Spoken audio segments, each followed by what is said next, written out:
Kinontak ng mga bida si Janina sa Olivine City na nag-ulat na maayos ang kalagayan ni Sparkle. Sinabi ni Ash na sasakay sila ni Misty at Brock sa susunod na bangka patungong Olivine City. Natuwa si Janina na malaman iyon at pinuntahan si Jasmine para ibalita ito. Ngunit, nakita ng mga bida na walang mga bangka sa pantalan.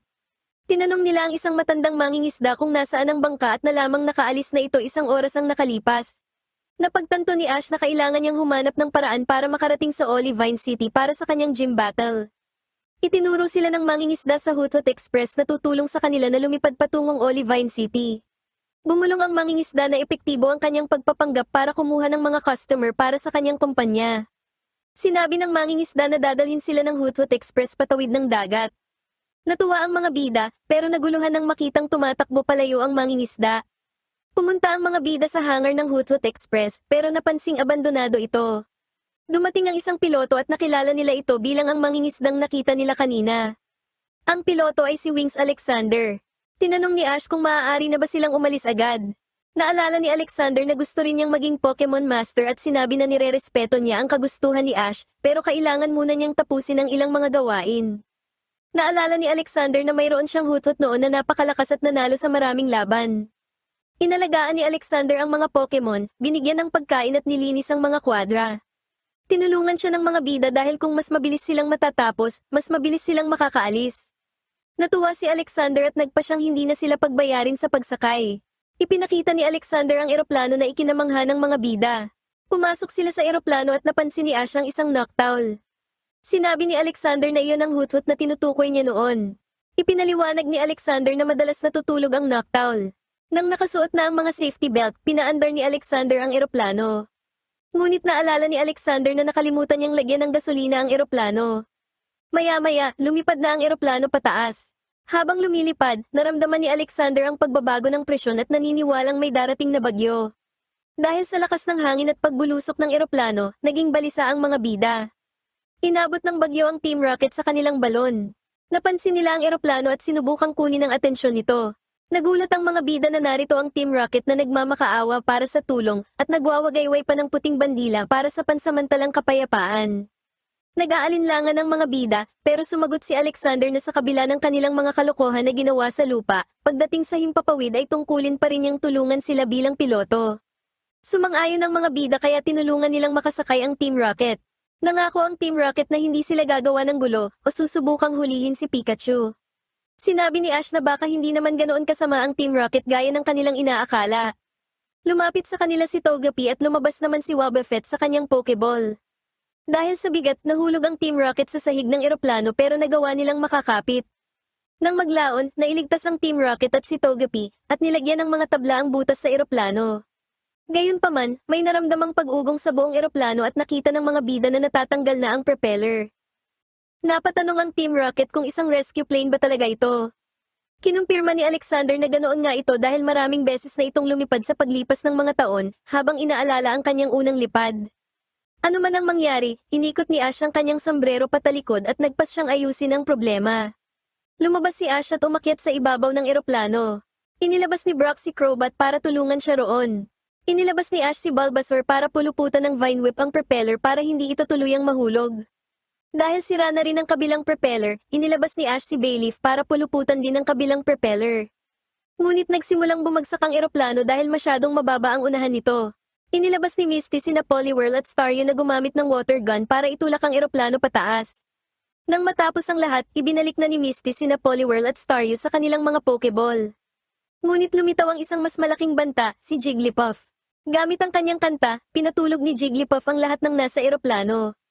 Kumidlat at tinangay si Jigglypuff ng hangin habang nagsimula namang bumagsak ang eroplano sa gitna ng thunderstorm. Dahil sa pagkidlat, muling nagising ang lahat sa eroplano. Napatingin si Alexander sa kanyang Noctowl at sinabing sa kanilang kabataan, walang dudang maililigtas sila nito sa ganitong sitwasyon. Hindi niya ito masisisi dahil pareho na silang matanda, pero alam niyang marami silang magagandang alaala na naging sanhi para magising ang Noctowl. Lumipad palabas ang Noctowl at gumamit ng lubid para gabayan ang eroplano. Inilabas ni Ash ang sarili niyang Noctowl para tumulong dito. Hinila ng iba ang lubid pero problema pa rin ang kidlat. Kaya umakyat si Pikachu at gumamit ng Thunderbolt para akitin ang kidlat at ubusin ang kuryente sa mga ulap. Gayunpaman, naging sanhi ito ng paglitaw ng makapal na hamog. Ipinaalam ni Alexander sa lahat na nasa Olivine City na sila sa loob ng ilang minuto. Natuwa si Ash, pero nagtaka dahil dapat ay nakikita na nila ang ilaw mula sa lighthouse. Inisip ni na Jessie at Meowth na dapat na nilang itigil ang pagiging mabait at nakawin si Pikachu. Tumutol si James dahil maaari naman silang maging mabait kahit isang araw lang. Nakakita si Alexander ng ilaw sa malayo at napagtanto niyang nalayo sila sa kurso dahil sa hangin. Nawala ang hamog kaya nakita ni Alexander na babangga sila sa bundok. Pinalipad niya pataas ang eroplano at naiwasan ng mga bangin. Sinabi ni Alexander na baka bumangga na sila kung hindi dahil sa lighthouse. Lumapag ang Team Rocket sa mga tabla at nang lumabas si Wobbuffet, nahulog sila sa butas patungo sa dagat. Paglapit nila sa lighthouse, nakita ng mga bida sina Janina at Jasmine. Sinabi ni Alexander sa kanyang knockdown na parang katulad lang ng dati noong panahon nila ang lahat ng nangyari. Nakaimpake na sina Brock at Misty sa labas ng Pokemon Center. Sinundo sila ni Janina, pero napansing wala si Ash doon. Nagsasanay si Ash kasama ang kanyang mga Pokemon para sa laban, at naniniwala siya na handa na sila. Dumating si Ash at nakipagkita kina Misty, Brock, at Janina, na may tiwala na mananalo siya sa laban. Pumunta sila sa gym, pero nakakita sila ng isang higanting rebulto ni Wobbuffet sa daan. Sa ilalim ng rebulto ay may karatula na nagsasabing ang sinumang maglalagay ng Pokemon sa tapat nito ay mananalo sa mga laban ng walang takot. Inilagay ni Ash si Pikachu, na biglang tumalbog papasok sa rebulto ni Wobbuffet. Lumitaw ang Team Rocket sa loob ng rebulto at binanggit ang kanilang motto, bago tumakas dala si Pikachu. Inutusan ni Ash si Bayleaf na gumamit ng Razor Leaf sa rebulto, pero tumalbog ang atake dahil gawa ito sa titanium. Naalala ni Jessie na gusto niya noon ng pencil case na gawa sa titanium, dahil lahat ng ibang bata ay mayroon maliban sa kanya.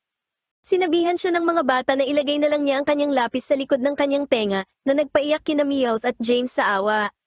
Naglabas sina Brock at Janina ng Onix para pigilan ang rebulto gamit ang tackle, pero hindi ito nasira at ibinalik lang ang atake. Pagkatapos ay nagsimulang umakyat ang rebulto sa bangin. Biglang inatake ang rebulto ng isang Steelix at maya-maya ay lumitaw si Jasmine sa ibabaw nito. Kinagat ng Steelix ang rebulto gamit ang crunch na naging sanhi ng pagkakabitak nito.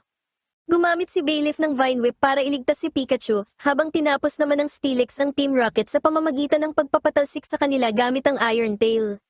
Nang wala na ang panganib, nangako si Jasmine kay Ash na ibibigay niya ang lahat sa kanilang gym match, at gayon din si Ash.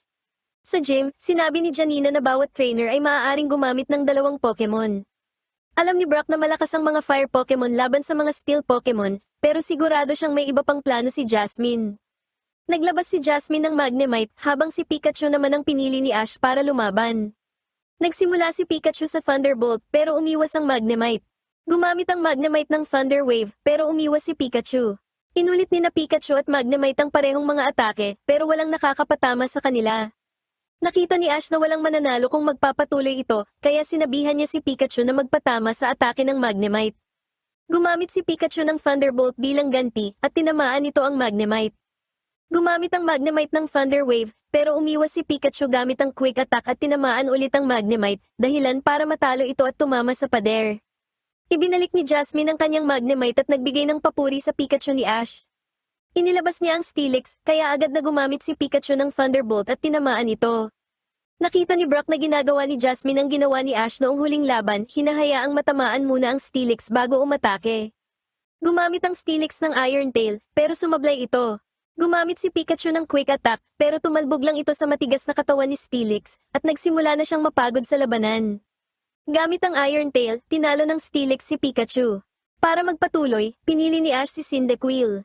Sinabihan ni Jasmine ang Steelix na kaya pa rin nilang talunin si Cyndaquil kahit isa itong Fire Pokemon, habang sinabi naman ni Ash kay Cyndaquil na mayroon itong puso ng isang Fire Pokemon. Gumamit si Cyndaquil ng Flamethrower, kaya gumamit ang Steelix ng Sandstorm para protektahan ang sarili mula sa atake. Nang mawala ang Sandstorm, nakita ni na Ash at Cyndaquil ang isang butas dahil naghukay ang Steelix sa lupa. Maya-maya, lumabas ang Steelix at gumamit ng Iron Tail kay Cyndaquil, na nagawang umiwas. Gumamit si Cyndaquil ng Flamethrower, pero gumamit ang Steelix ng Sandstorm para protektahan ang sarili, at muling naghukay. Lumitaw ang Steelix at gumamit ng Iron Tail, pero sumablay ito.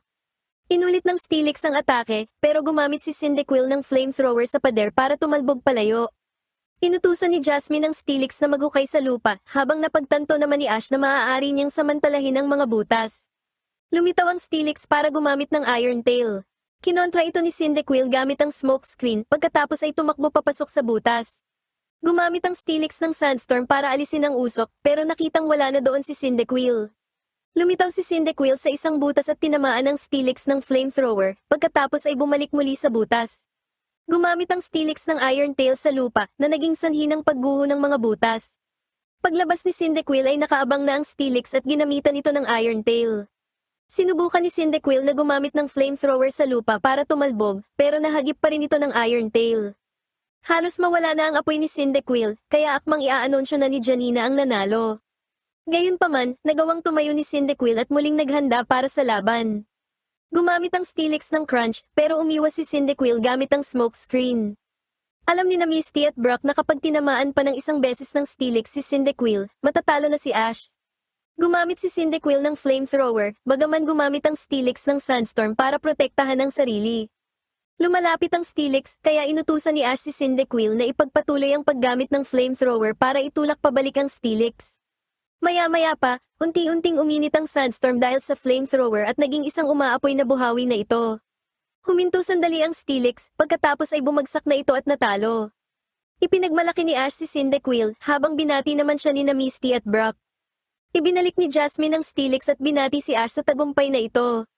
Bilang patunay ng pagkapanalo, ibinigay ni Jasmine kay Ash ang mineral badge. A mineral badge! Nang maglaon, tinanong ni Jasmine kung saan sila papunta. Nabasa ni Brock na maaari silang pumunta sa Mahogany Town. Sinabi ni Janina na dapat silang dumaan sa Ecruteak City para makatipid sa oras.